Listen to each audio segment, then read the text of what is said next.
Hey YouTube, it's Caleb with Olympus Reptiles.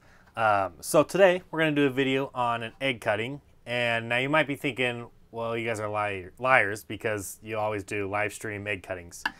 This one's a little bit different. As you can see, we have our venomous snake bucket.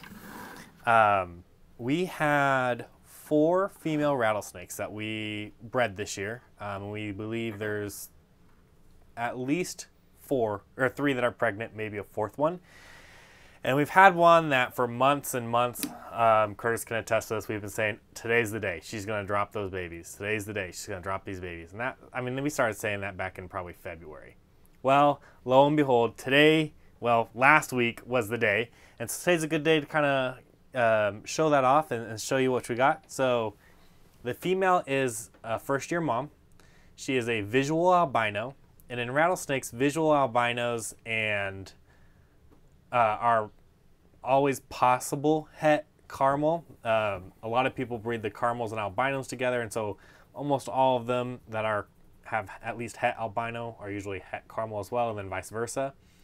We didn't know that for a fact, and then we were also hoping, because she came from the collection where the purple haze came from, which is a visual caramel albino, visual melanistic, that we were hoping she was het for melanistic. So we'll talk about whether that proves out or not. We did breed her to the purple haze, which again is the visual caramel albino, visual melanistic, which has the chance to be het albino again because those caramels and albinos are worked with quite closely. So let's talk about what we got. So I'll show you this first one here. Now these guys haven't shed yet, so their colors aren't all that super impressive. So this one here is a caramel albino. So that proves out that she is het caramel. And caramel albino is not like ball pythons where it kinks up and is a gene you want to stay out of. I actually really like caramel albinos. It's very clean, just a really hypo-ish looking like a rattlesnake, just much lighter. Now as it ages, it'll be much more caramel albino looking, but really to me it just looks like a normal rattlesnake with a lot enhanced reds and colors.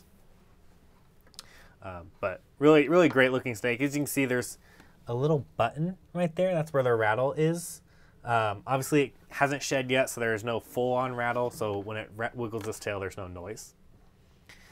The next baby we got, if I can get it out. Here, little buddy. Is much prettier, in my opinion. And this, he's going to slide off. Okay. So this is a visual regular albino, which means he proved out het albino there. And you can see just the differences in the tone and the color. Like this is much more oranges, peaches, and stuff like that. It looks like what you would expect an albino to look. And you got that again. You got that little nub there. And then we got, and this one's still kind of a guess for me on what I think genetics are going on here, but it's probably a pretty good guess. This one's always a little bit flightier than the others. I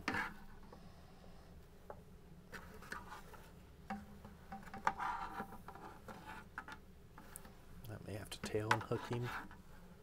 There we go. Nope.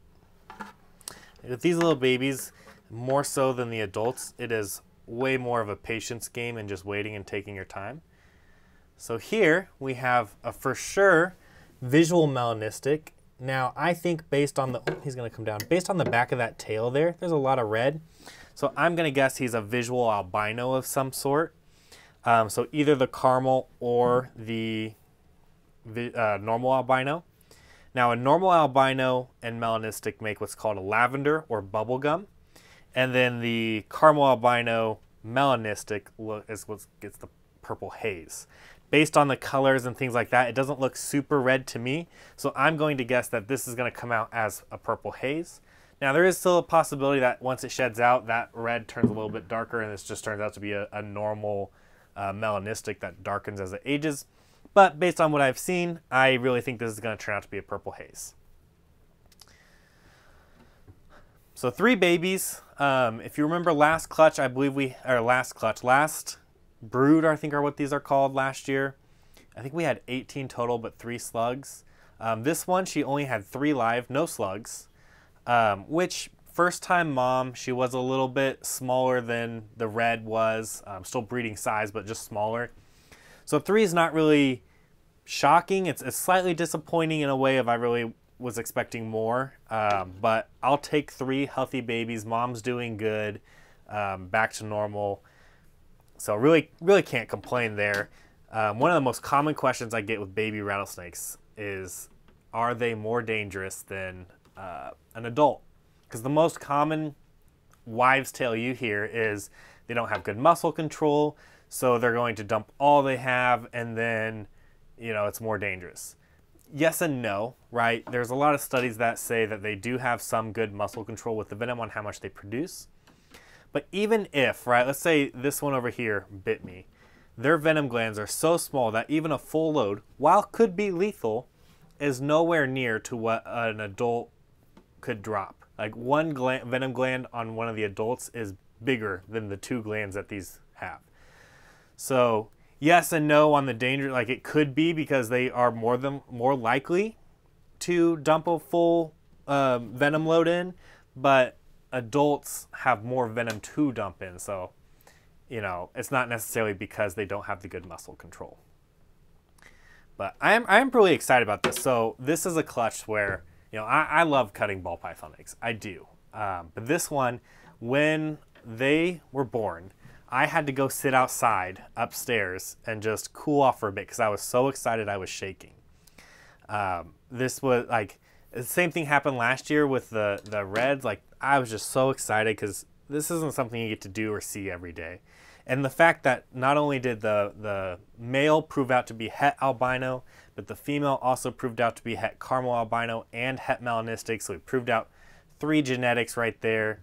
I mean, that's a really good clutch. That's kind of what you want when you're doing a lot of possible het stuff, is to, you know, prove out stuff. And we hit all 3 that we could possibly had.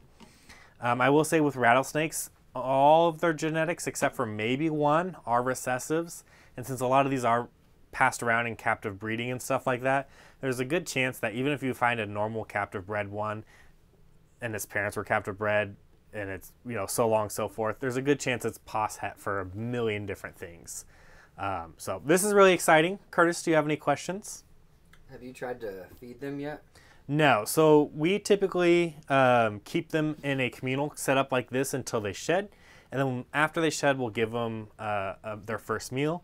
And last year, and we'll probably do the same thing this year just to see how it goes. Last year, we just kind of dropped a handful of food in there. And they kind of really did well at taking turns on who's going to eat what and where and when.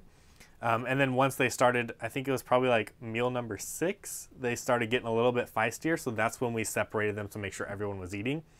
We'll probably likely do the same thing again. Now with 3, we may separate sooner or later, just because if there's 3, they may not get super food aggressive as compared to like 15. But no, not offered food yet. Anything else? Alrighty, we're gonna slide over to Patreon and tell you what we're gonna do with this brood.